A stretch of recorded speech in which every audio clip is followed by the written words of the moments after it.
ஓம்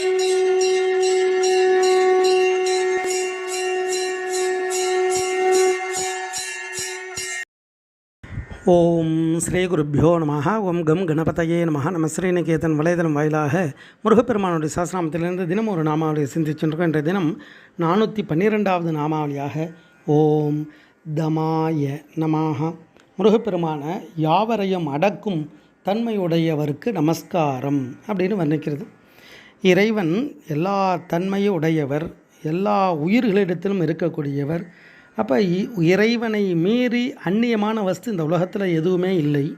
அப்போ அவர் அடக்கக்கூடிய தன்மையோடு இருக்கார் அப்படின்னா அதனுடைய தத்துவம் என்ன அப்படின்னா, தம் அப்படின்னாலே பழக்கப்பட, அமைதியாக இருக்க, பழக்க, அடக்க, ஜெயிக்க, அமைதி அடையும்படி செய்ய, இந்த அர்த்தங்களை கொடுக்கக்கூடியது. இப்போ நம்மளே சொல்கிறோம் இல்லையா, தம் கட்டி அந்த தண்ணிக்குள்ளே இருக்காங்க அப்படின்னா, தம் கட்டுறதுனாலே அதுதான் அடக்கிறது, மூச்சு அடக்கிறதுக்கு அப்படின்னா சொல்கிறோம் இல்லையா, அதுதான்.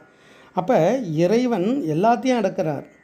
அந்த அடக்கக்கூடிய தன்மை இறைவனிடத்துல தான் இருக்குது. எல்லா உயிர்களையும் அடக்கி ஆளக்கூடிய, அதனால தான் அவருக்கு சுவாமி அப்படின்னே பேர். அதனால தான் தம்பதி அப்படின்னா இருமையான வார்த்தை, கணவனும் மனைவியையும் குறிக்கும்.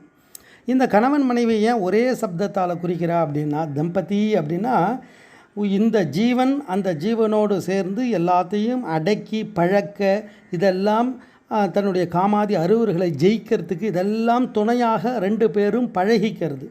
அப்போ அதனால தான் தம்பதி அப்படின்னு பேர். அப்போ அந்த ஒற்றுமை கணவன் மனைவி இடத்துல அந்த எல்லா விதமான அடக்கங்கள், அந்த பழக்கங்கள் இதெல்லாம் வருவதனால தான் அவளுக்கு பேர் தம்பதினே பேர்.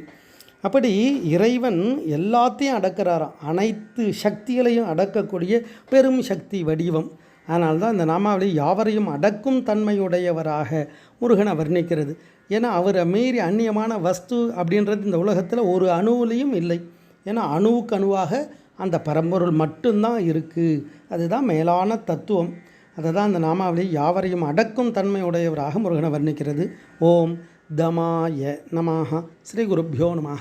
ஓம் சும் சுப்பிரமணியாய நமः.